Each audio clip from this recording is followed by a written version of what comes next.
Hello. Well, welcome and good evening, friends, and a special welcome to our speaker for the evening, Dr. Lemuel Watson. Indeed, it's good to be here, to have you here in person, and as you know, we have many joining us via YouTube. Before I go on, I'd like to invite the rector of our college, Dr. Christopher Adams, to bring greetings from the college. Thank you, Chris. Where's the clapping?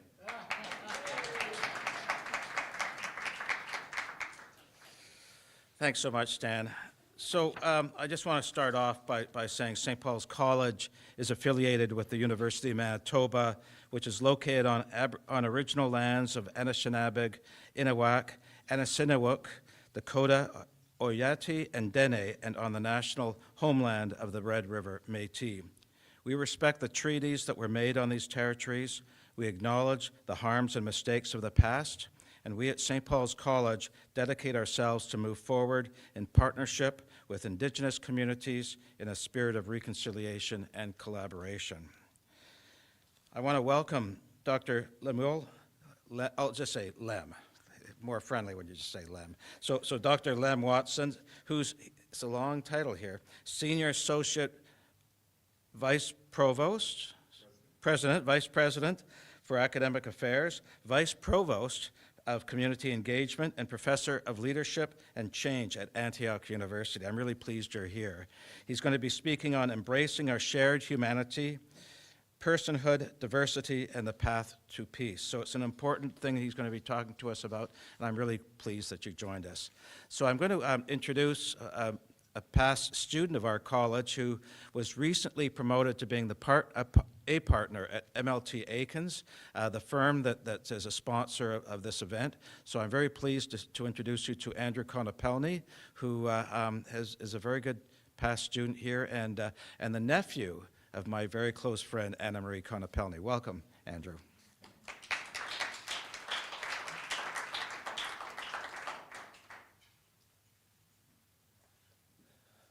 Well, thank you, Dr. Adams, for the kind words and also the invitation to bring greetings on behalf of MLT Aikins as the sponsor of the MLT Aikins St. Paul's College University Affiliation Lecture. That's another mouthful. As a proud alumnus of St. Paul's College, it is my honor as the newest partner of MLT Aikins to bring these greetings. I was fortunate enough to have dinner with Tom Dooley, a former partner of MLT Aikins, who was able to tell me a little bit about the history of our firm's sponsorship of this lecture. But what some of you may not know is that speaking here today and bringing these greetings is a bit of a full circle moment in my legal and academic career, as it was Dr. Adams who connected me with private practice lawyers many, many years ago when I was an undergraduate to learn about the role, and that really set me on where I went to today. And further, over a decade ago, I was an undergraduate student and did research at the Morrow Institute with Dr. Flaherty. So I know firsthand the importance of the work and the academic research and scholarship done here at the Morrow Institute at St. Paul's College.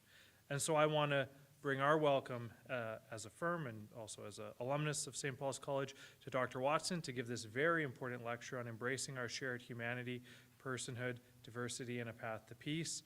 I am very much looking forward to listening to his lecture tonight, and having had the opportunity to meet him briefly over dinner, I think everyone is in for a very engaging presentation. So thank you very much.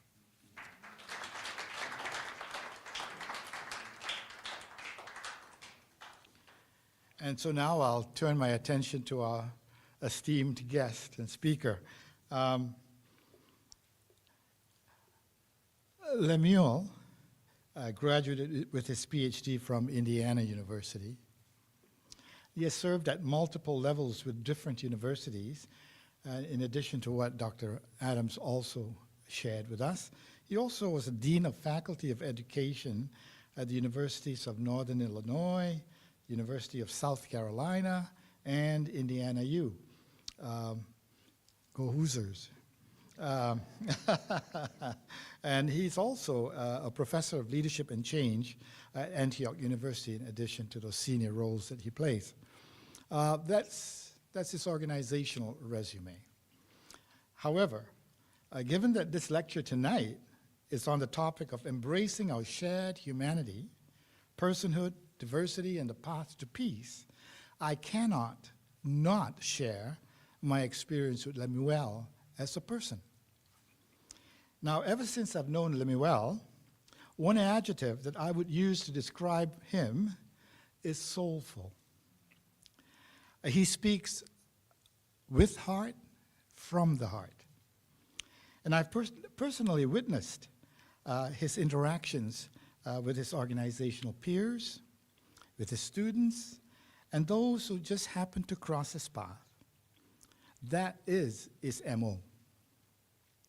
He's a man who is deeply mindful of how he chooses to be with himself and with others. With his history of being a Black American, I learned from him what it means to respond to anger in ways that enable him to be at peace with his history, with himself, and with others around him. I learned from him the art of transcending above the hate and the arguments of the polarized right and wrong. What I also find heartening is his life motto and his inspiration. His life motto, I believe the best is yet to come. His inspiration, I believe that I have been kissed by God. Wow. So it's truly my pleasure to have you with us, Lemuel. And I will just turn it over to you and you do your magic.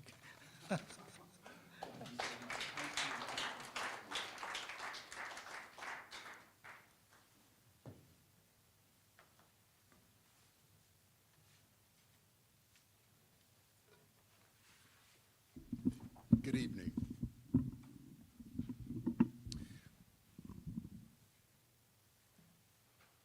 First, I want to thank everyone for such a warm welcome here in Winnipeg at St. Paul's College. To the rector, to the dean, to all the colleagues that I've met this evening at dinner, thank you for your graciousness. I also want to thank my colleague, Dr. Emeritus, for being such a welcoming individual and such a good friend and colleague that I've learned to love over the years. And I want to thank you for inviting me to be this year's speaker for the MLT Aikins St. Paul College University Affiliation Lecture. So thank you for the foresight to invest in such important endeavors. And so it is an honor to participate in a tradition that recognizes scholarship, not only as an intellectual endeavor, but as a moral and civic responsibility. And I want to say that this notion is really important as we think about our world tonight. And despite unprecedented technological connectivity, we continue to witness deepening polarization, erosion of trust in institutions, and a troubling normalization of dehumanizing discourse. We're living in a moment marked by profound contradictions.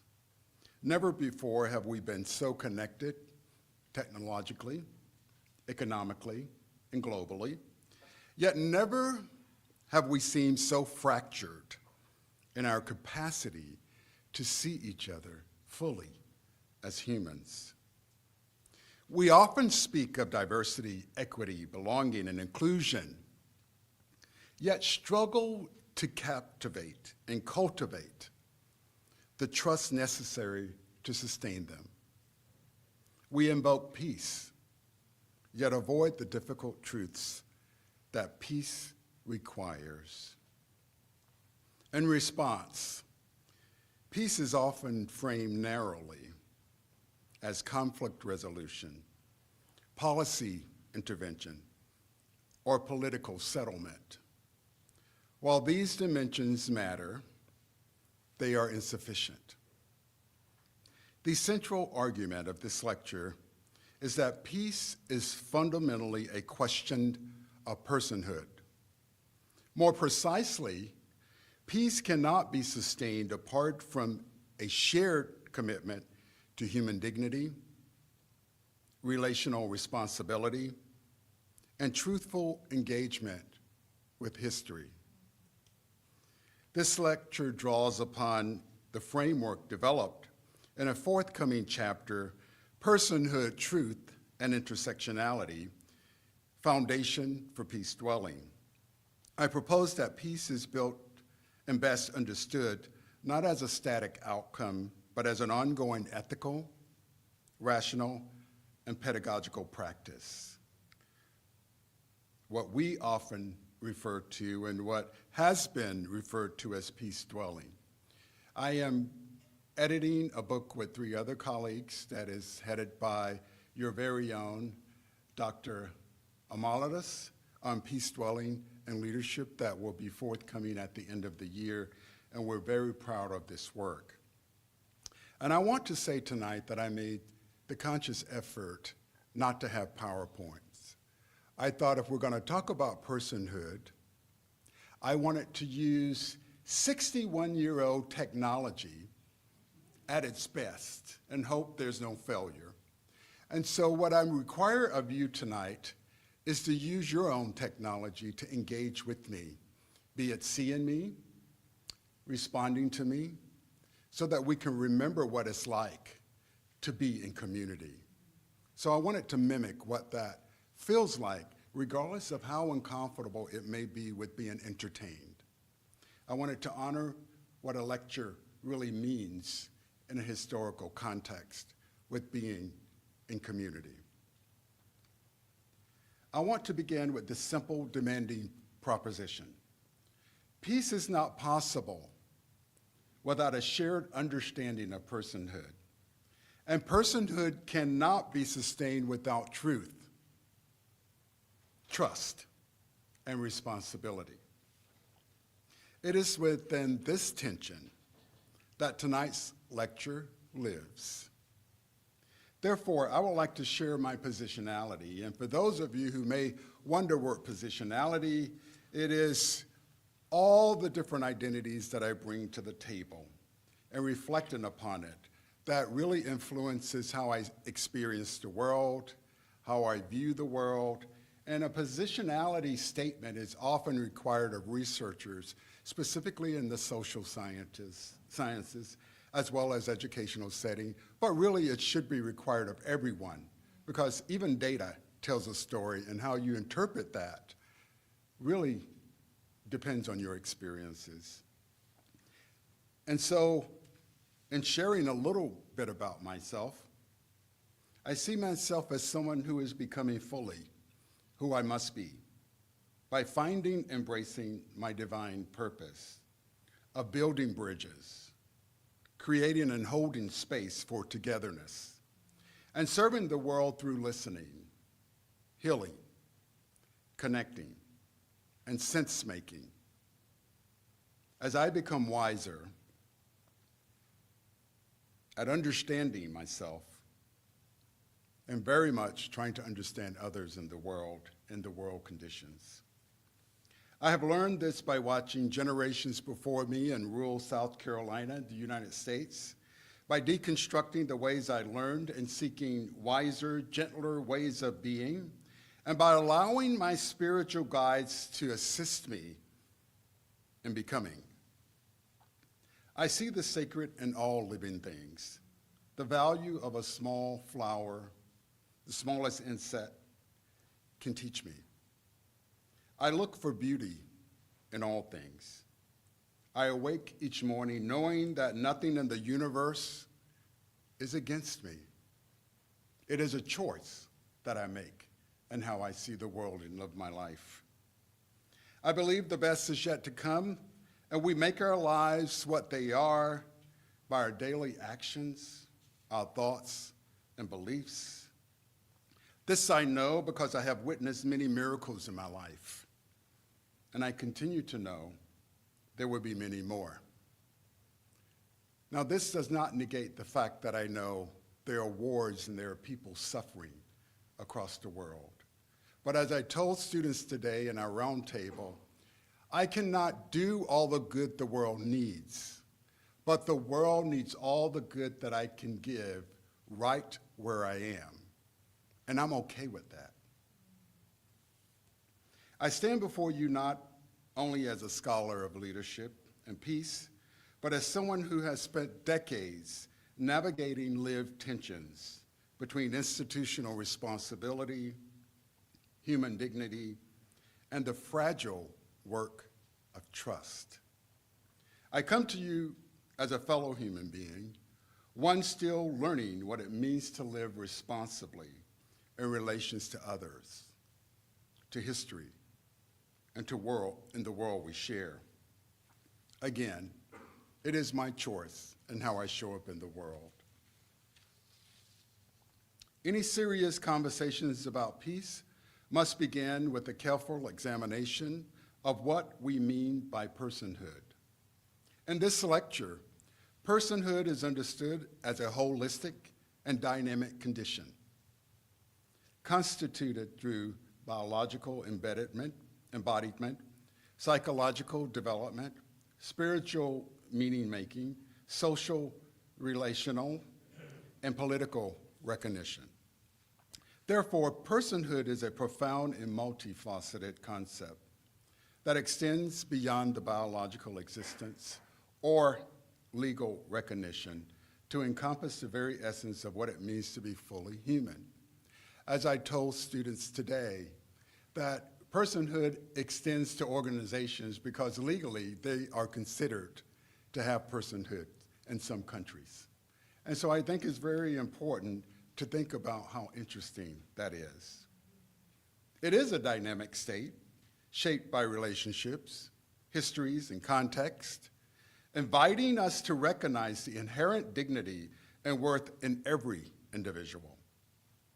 Philosophers and social theorists have debated its dimension, with many converging on the understanding that personhood is indeed relational, moral, and embodied.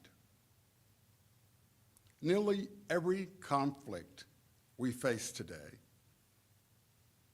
has social, political, organizational, relational, has personhood, and the personhood problem underneath it. When people are reduced to stereotypes, data points, roles, or abstraction, or something else, the sacredness is lost. When systems reward efficiency at the expense of dignity, trust begins to erode. When communities no longer recognize one another as fully human, peace becomes increasingly difficult to imagine, let alone sustained. Let that sit with you for a moment. To damage another individual. Let that sit with you for a moment. To damage entire communities. Immanuel Kant framed this moral problem with enduring clarity. He argued that human beings must always be treated as ends in themselves, never merely as means. This claim is deceptively simple, yet profoundly disruptive.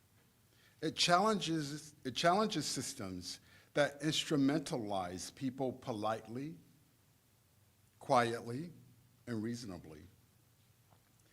Kant reminds us that dignity is not something we confer conditionally. It is intrinsic. Peace cannot flourish when human worth is negotiated. Personhood, then, is not a soft concept. It is a moral demand. In much of Western thought, personhood is often reduced to individuality, autonomy, rights, self-expression, These are important, but they are not enough. Personhood, as I understand it, is not something we possess in isolation. It is something we become in relationships and through our community. This relational perspective challenges individualistic notions by insisting that the self is not isolated, but always situated within social, cultural, and historical webs of meaning. It highlights how systems of power, including colonialism, racism, patriarchy, have historically denied or diminished personhood for marginalized groups, with profound consequences for social justice and peace building. At its core, personhood asserts that each human being holds intrinsic value independently of external conditions, a premises that is foundational to human rights and ethical frameworks worldwide. Yet personhood is not static. It is unfolding within communities and social interactions. As Parker Palmer, who is a researcher and someone who holds some esteem with educational environments working with communities, he states this beautifully, that we are human only in community, emphasizing that our identities and capacities are interwoven with each other, making relationality a cornerstone of authentic personhood. To be a person is to be with others, to be accountable to history, to recognize that our lives are shaped, often invisibly, by social, cultural, political, and spiritual forces that precedes us. Across culture and traditions, personhood has always been understood as relational. Think of the African philosophy, such as Ubuntu. Reminds us, I am because we are. Indigenous wisdoms speak of responsibility to ancestors and to generations yet unborn. Religious traditions insist that a human being is formed not in solitude, but in community. Therefore, peace work and peace dwelling are intergenerational. Personhood, then, is not merely about identity. It is about dignity and responsibility. It asks not, who am I, but also, who am I becoming in relation to you? Martin Buber often says and offers us language for what is at stake when personhood is honored or violated. He distinguishes between the I-it relationship and the I-thou relationship. In an I-it world, people are managed, categorized, optimized, and dismissed. In an I-thou world, the other is encountered as a whole being, irreducible, not fully knowable, and certainly not controlled. Peace requires our presence. It requires what Buber describes as the courage to meet the other without collapsing individuals into roles, positions, or problems that are easily solved. Such encounters are fragile, are they not? They cannot be forced. But without them, trust thins, dialogue becomes transactional, and dehumanization slowly becomes normal. Another theme of this lecture is that peace is learned, often implicitly, through what I describe as life pedagogy.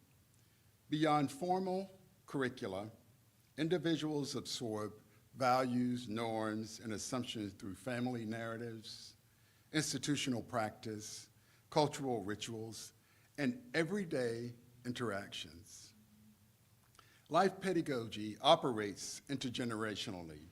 It transmits not only knowledge, but ways of being in the world. When life and left, when left unexamined, inherited assumptions can solidify into unquestioned truths, many times with devastating consequences. I think back on my life and I often ponder what I learned and how I learned it as I left the comforts of my home and community. And as I ventured into the greater world. As I think about lessons of my childhood, what I learned about the natural world and its elements, what I learned about different people and places, but more importantly, were the lessons I'd learned and observed. And that was, how do I handle myself? How do I react to others? How do I react to silence?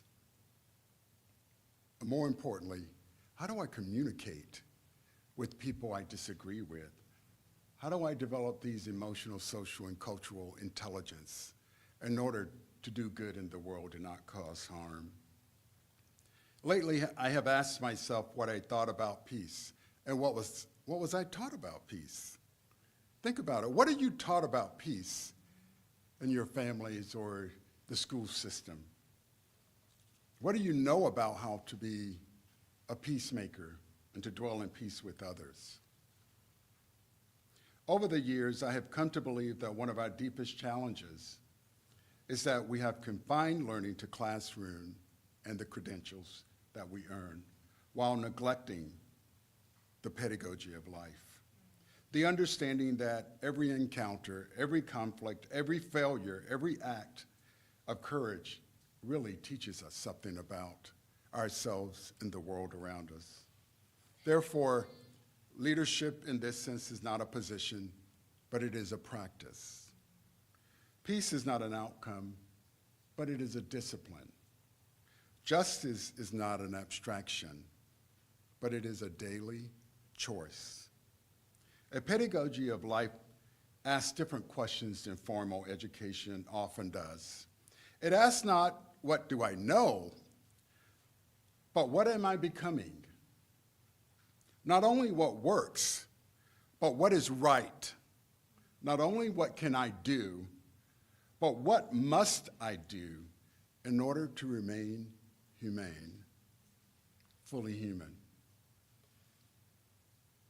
Peace dwelling, therefore, requires intentional pedagogical attention to how personhood, differences, and responsibility are modeled and embodied.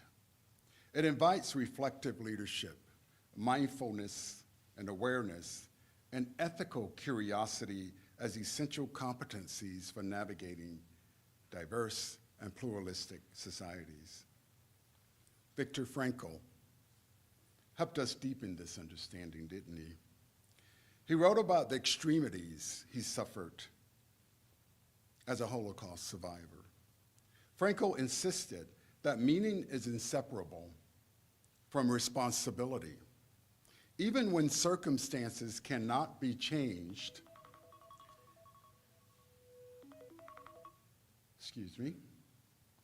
even when circumstances cannot be changed, he argued human beings retained responsibility for the stance that they take towards reality. This is not a comforting claim at all. It is a demanding one. Frankl reminds us that peace does not begin with ideal conditions. It begins with individuals and communities who refuse to surrender their moral agencies to fear, resentment, and despair. Responsibility in this sense is not blame. It is the willingness to respond with consciousness rather than collapse. Again, I learned this lesson not from theory alone, but from lived experience. Early in my administrative career, I found myself in rooms where decisions were being made that profoundly affect people's lives, from faculty, staff, students, and community. I remember realizing on a certain day with some discomfort that technical expertise was not enough, is not enough, never has been enough. Policies can be correct, and still cause harm. Processes can be efficient and still erode trust. Good short-term decisions sometimes have undesirable outcomes in the long term. And if you don't believe me, look back over our history. Look at the history of the world with policies, with people making them short-sighted and the after effect that we have. In fact, many could argue that what's going on in the world right now is a result of some of the short-sightedness. What is missing, and what was missing, was not intelligent strategy or authority, but presence, being able to listen, and humility.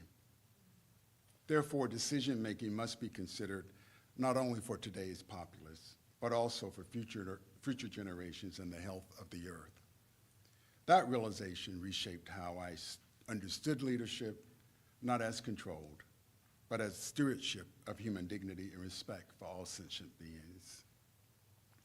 I've seen how people respond when they feel unseen, unheard, or treated as expendables.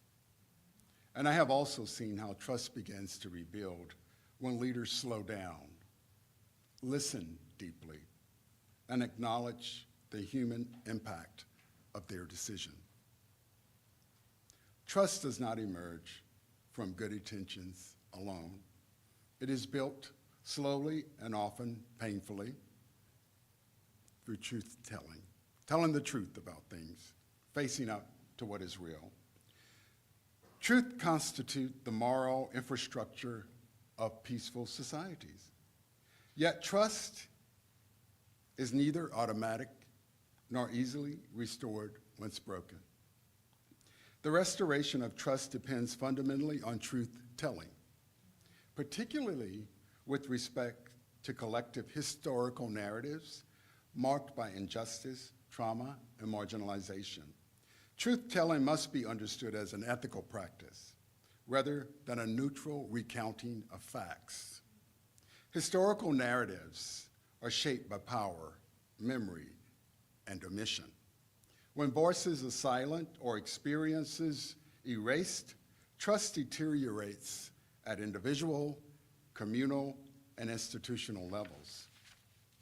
Truth encompasses not only documented events, but also embodied experiences, intergenerational memory, and cultural meaning. Peace dwelling, therefore, requires creating space where multiple truths can be expressed, heard, and held in tension without collapsing into relativism or denial. To build authentic trust within ourselves, our community, and across societies, we must courageously confront our collective historical narratives as they actually occurred. This means neither omitting nor sanitizing difficult truths. It means resisting the temptation to rush towards reconciliation without first reckoning with harm. Truth-telling is not about blame. Again, it's about clarity, not about punishment, but responsibility. James Baldwin reminds us that truth-telling is inseparable from accountability.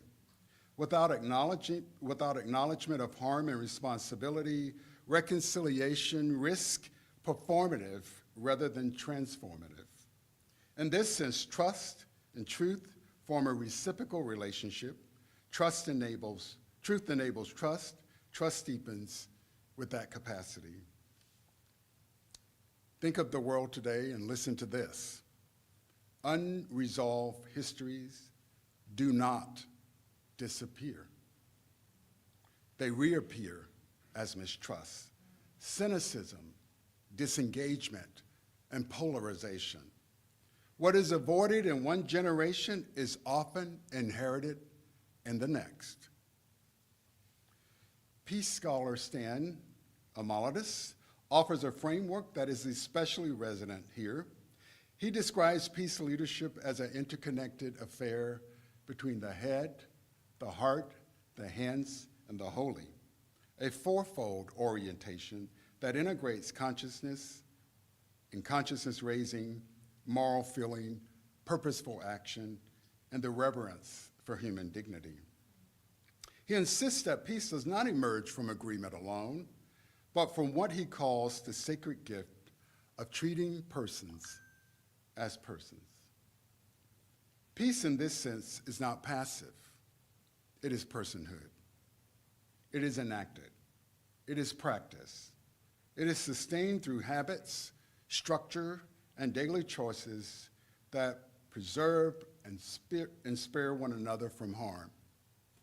Peace requires institutional courage, relational stamina, and ethical consistency.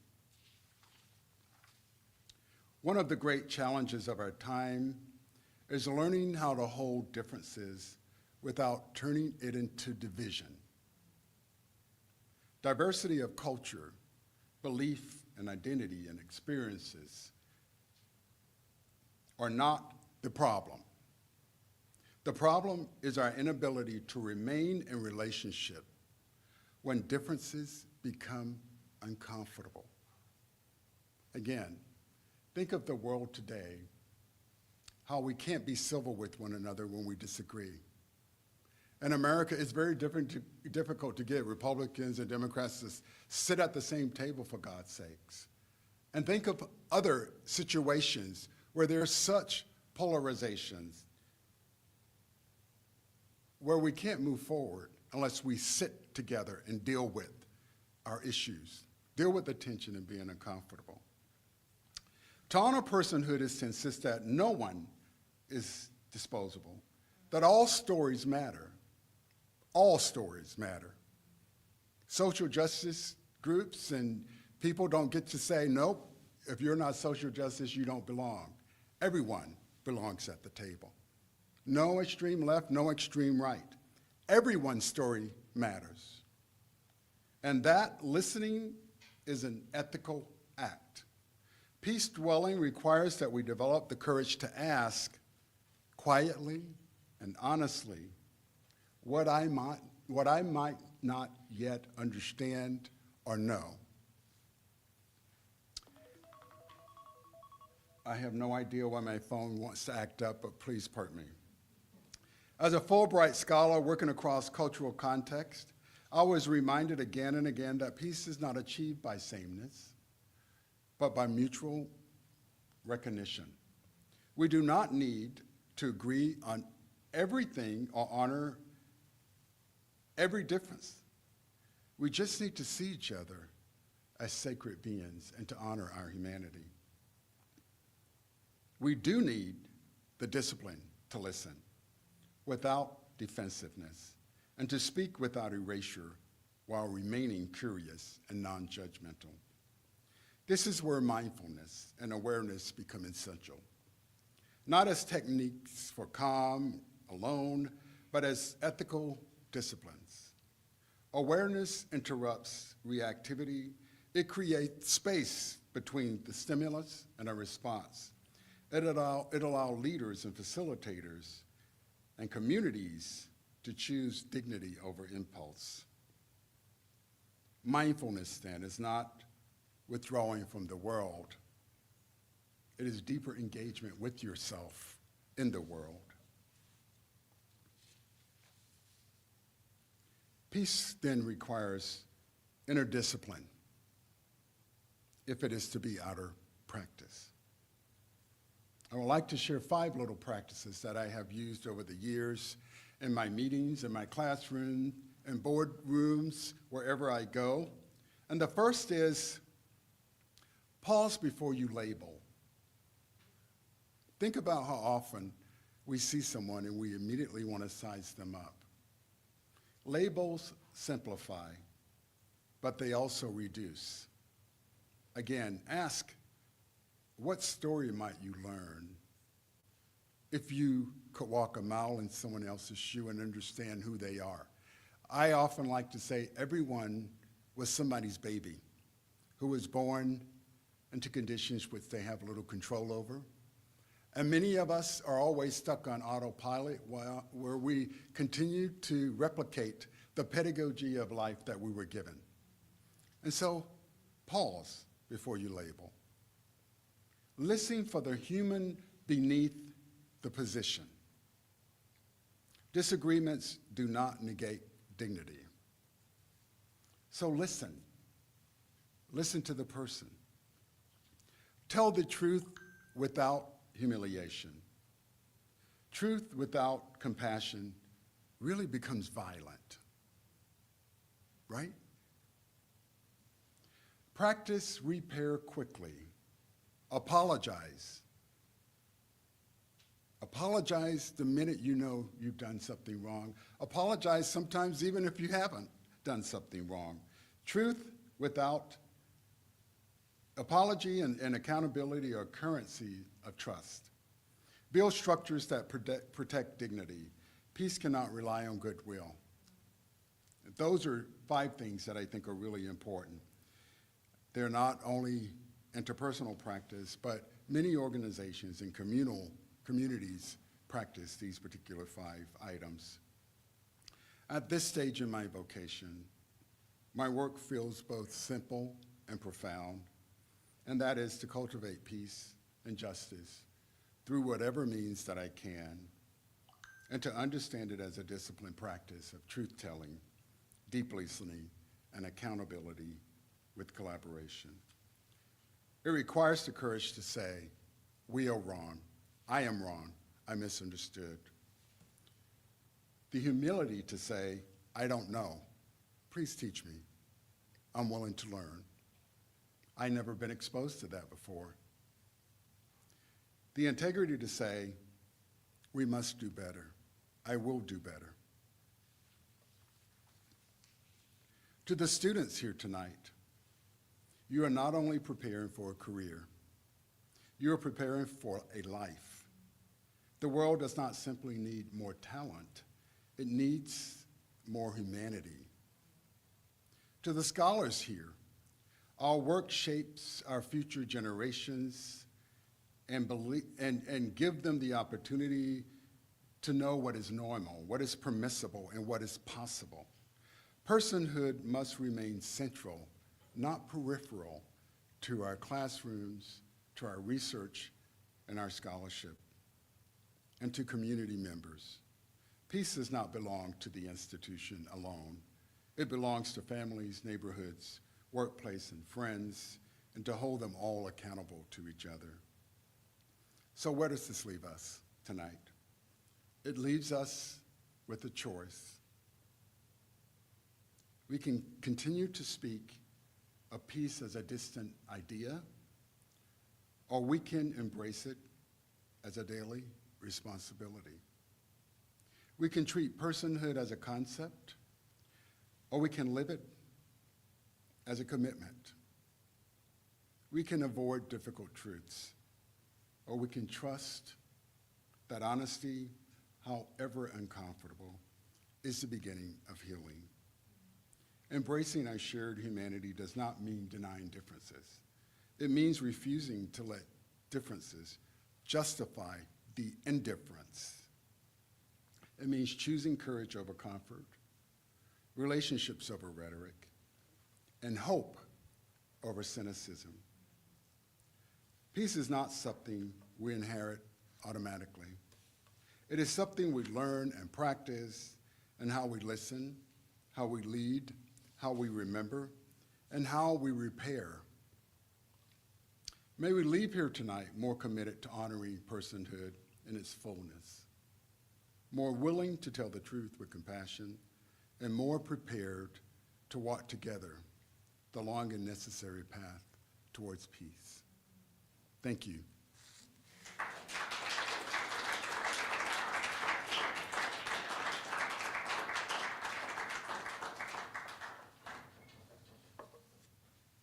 We'll open the floor now for any questions. Want to engage in a conversation with Lemuel. Lemuel. Thank you. Thank you. Thank you. Let me get out of your way. No. Somebody will come around with the microphone, right? Okay. Oh, you got it? Thank you, Jason. Oh, thank you.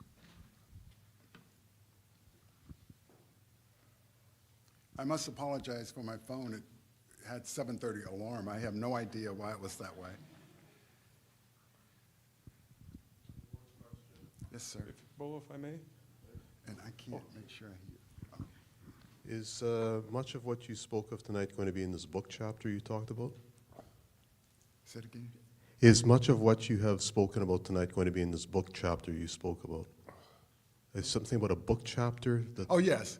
A lot of what I wrote was the book chapter, but I tailored it a little more for this particular talk. Well, you sold the book. What's that? You just sold the book. Oh, did I? Yes. Okay, thank you.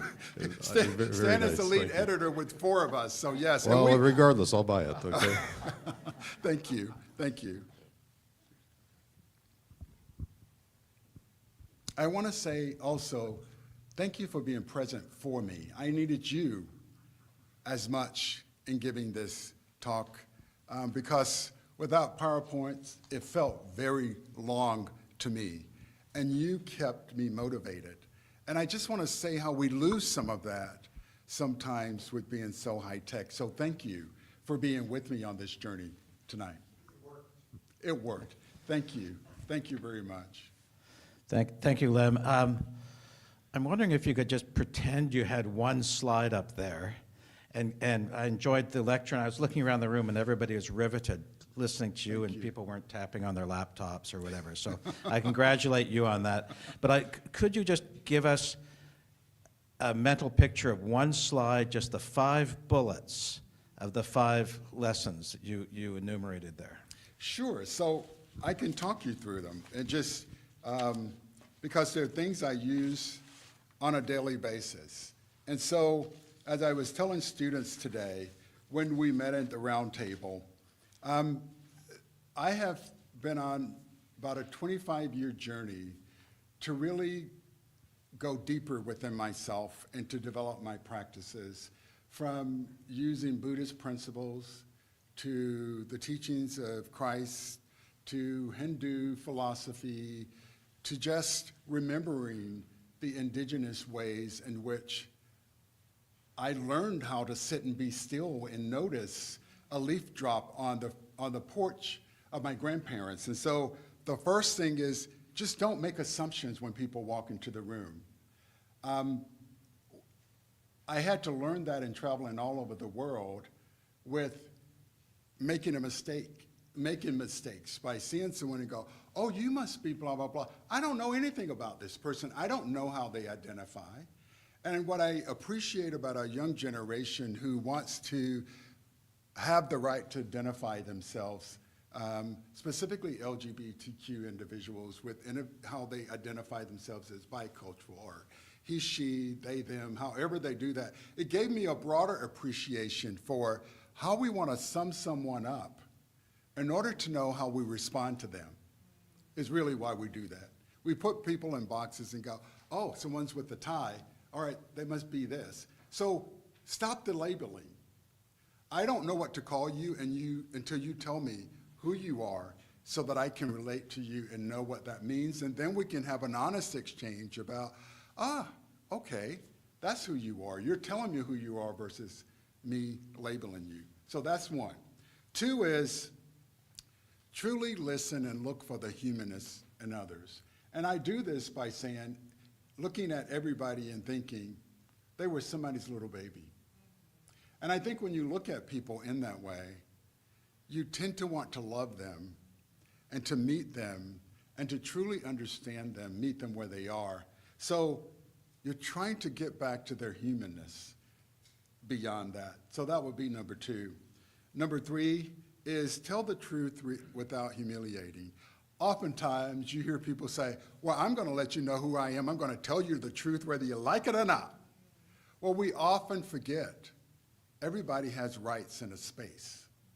And so it's okay to claim who you are, but it doesn't mean denying who I am. It doesn't mean causing harm. Just because you get to be you, I still get to be me. And so how do you honor that trust with those differences without being violent, I think, is the issue. Fourth is practice repair quickly. I have made mistakes. I continue to make mistakes. I forget.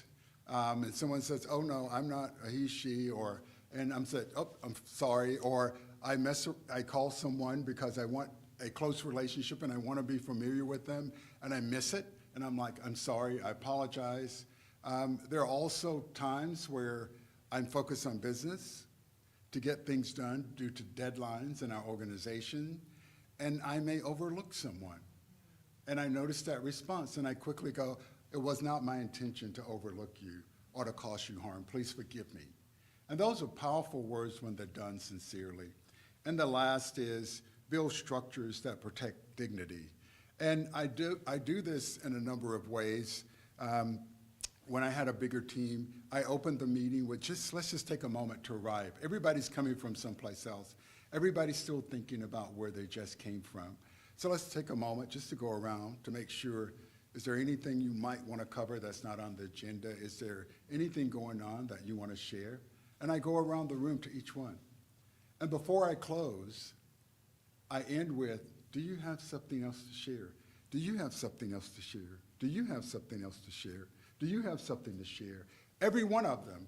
And I do this because I want to build a practice, a structure, and an organization that tells people, I see you, you're valued, your contribution matter sincerely.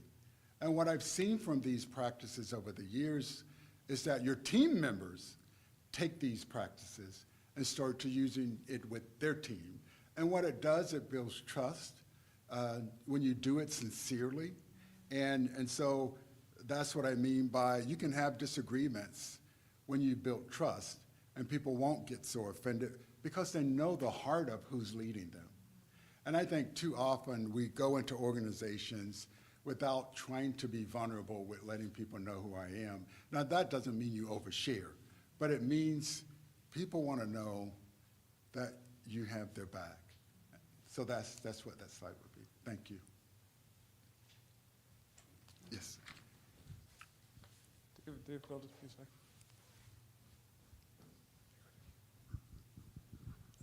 I really appreciate your sharing what you did. Thank you. And also those practical 5 tips. My question, though, is how do you integrate those sorts of practices, disciplines, lessons into the education systems around the world? We created in 1945 UNESCO. Yes. We have commissions around the world. We, in 2023, have a global campaign for peace partnership with UNESCO, which has peace education curricula and pedagogy for schools around the world. I don't see this having any place in the American education systems and the states that have a large responsibility for them. How can you go about integrating the peace education, I call it peace literacy education, in the school systems in the United States of America to start, and then by example around the world? That's a big question.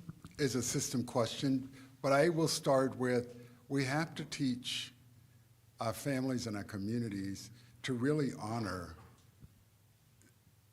each other.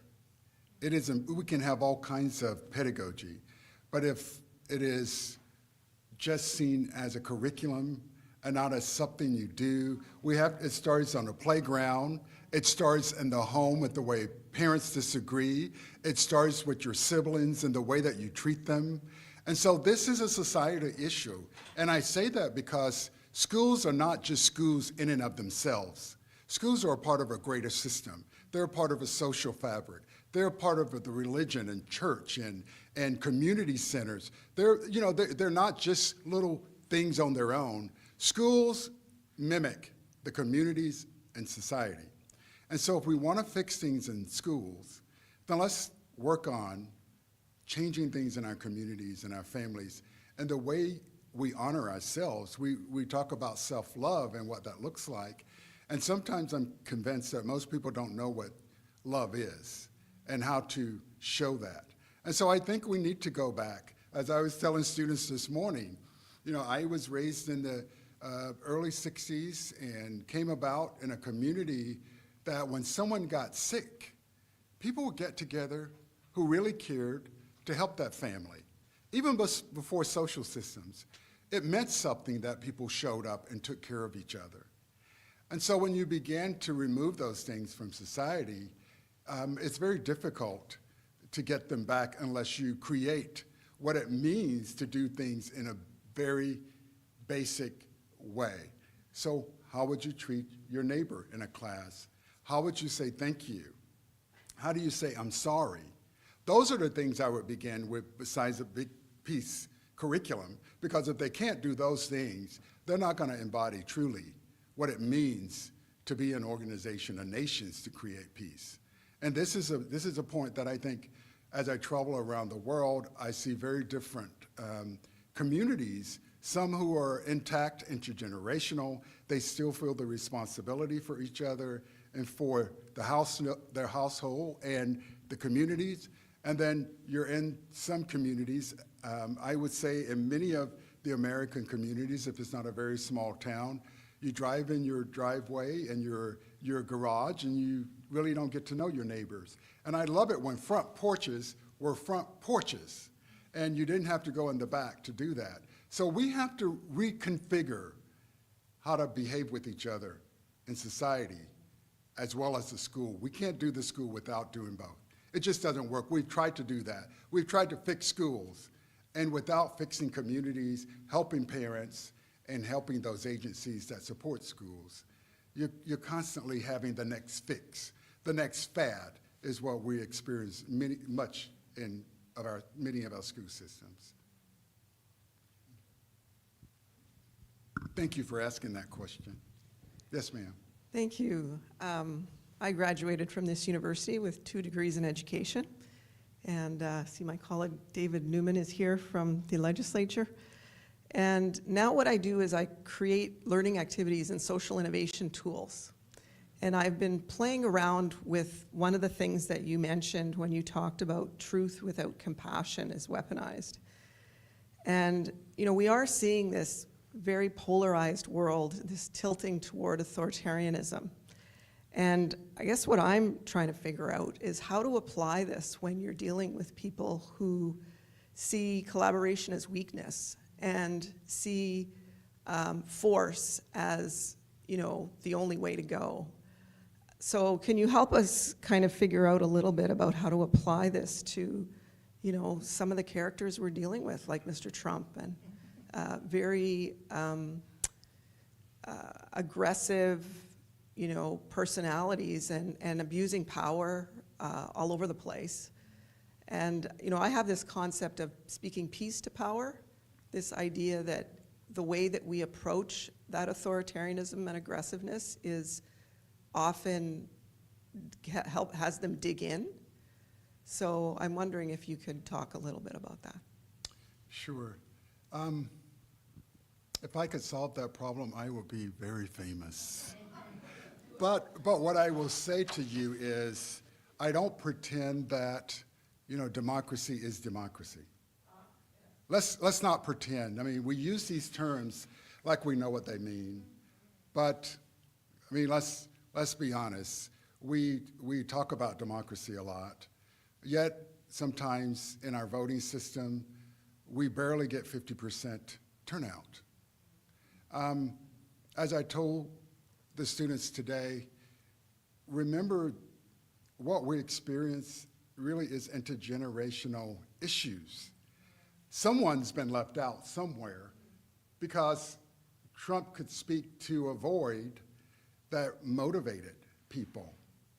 So the question isn't not just what's happening with these authoritarian regimes, but the question is what was happening before they came to power and what was the void that the good people did not pick up on and left people behind that caused this to take place. We can think of World War I and World War II and the way that treaties were formed and the way that those penalties felt to various people that caused that. And I can think of our society in the US where many people who are poor and who are non-minority have felt left out. And for whatever reason, I don't have all the reasons at all. But what I will say is, innocence is not just innocence. And something happened in order for this to be where we are today. And so I don't want to cover over those truths either, because I think there's responsibility to blame in everyone. And so what I would say to that is, perhaps people are waking up, will use the power of the vote, will use the ability to protest. And may someone somewhere continue to hold the light on and hold hope that may say something to enough people who are in Washington to get them to understand a change of heart. We already know that you can have as much data as you want, and many times we know that even data doesn't convince people. But what I know is that if you have the right people speaking to the heart of people, perhaps you have a chance for a change of mind. And I won't give that up.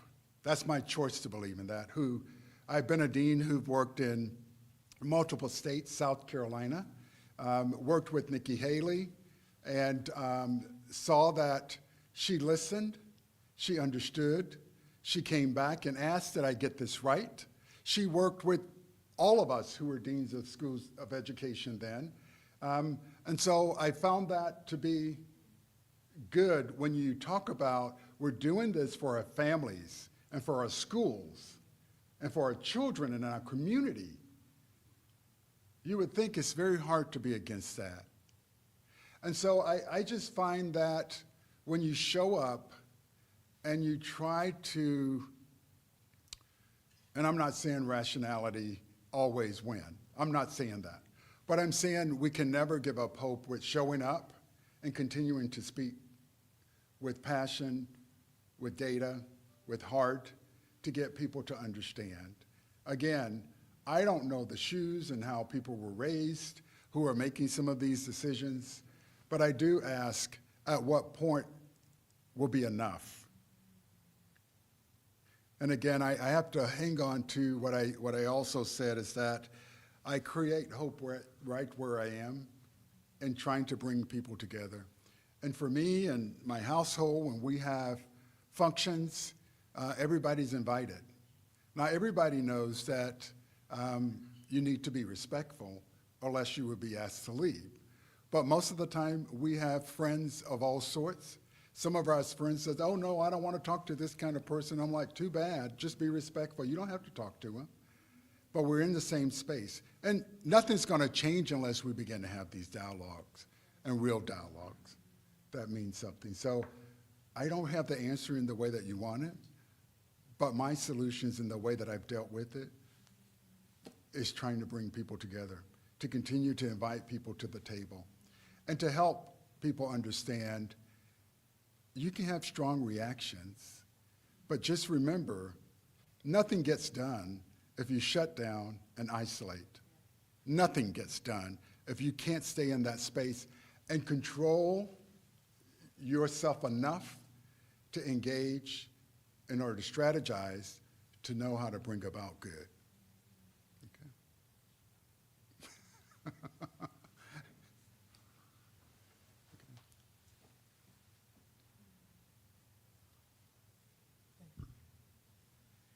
Any more? Going once? Going twice?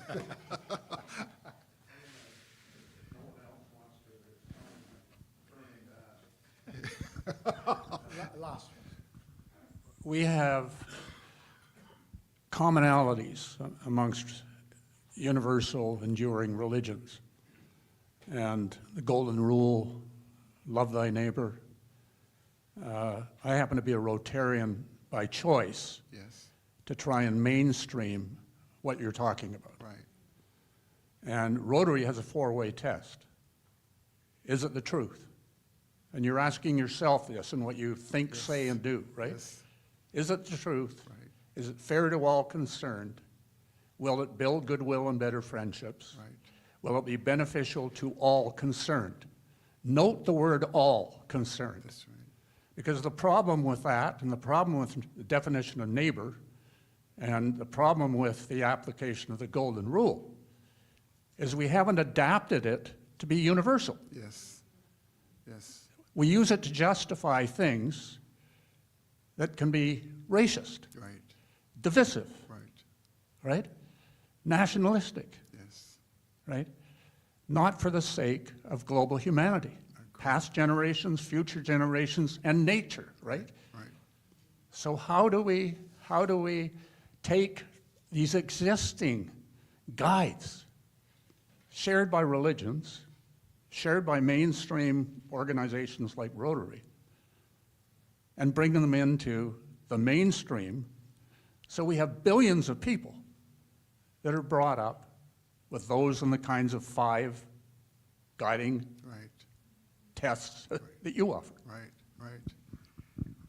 Yeah, I think, as I think about all the ways that people communicate today, specifically our younger generation, and I'm not just talking about late adolescence, I'm talking about, our younger generation who knows how to mobilize and who can be together in ways that are really powerful.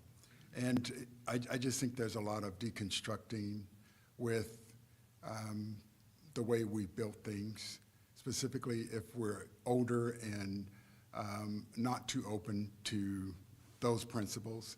It is a practice. It will not happen overnight.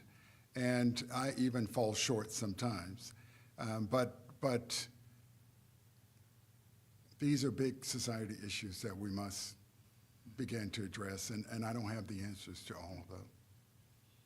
I'll be by your side. Thank you. Thank you, Lemuel.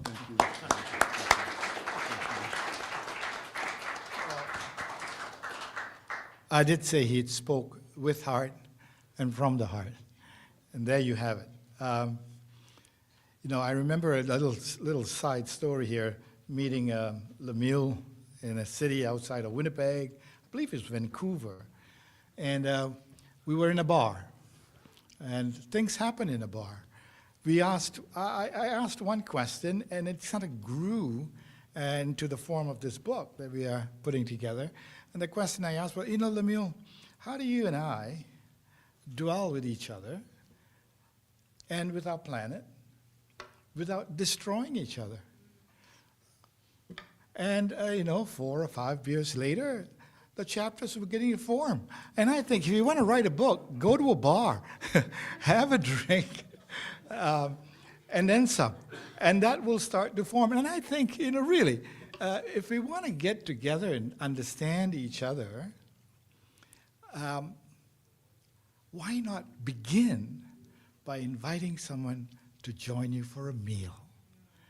You break bread together.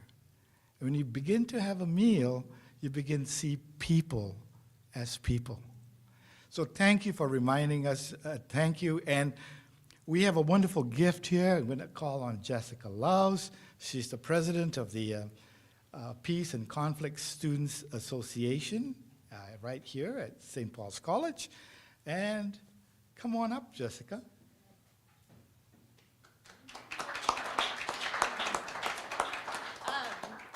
Thank you very much. So again, my name is Jessica Laus. I have the great pleasure of serving as the Peace and Conflict Studies Student Association president.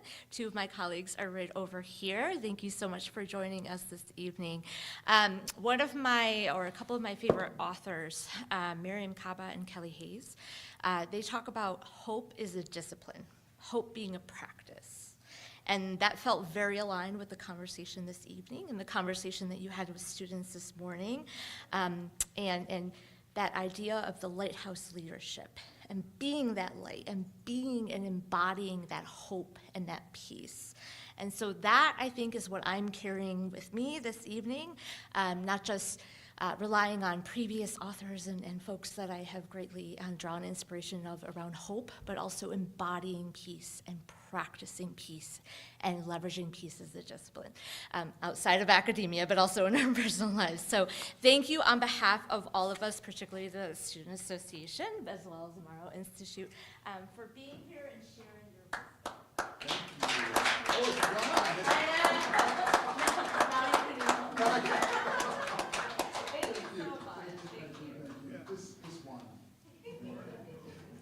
So thank you, everyone, for joining us this evening.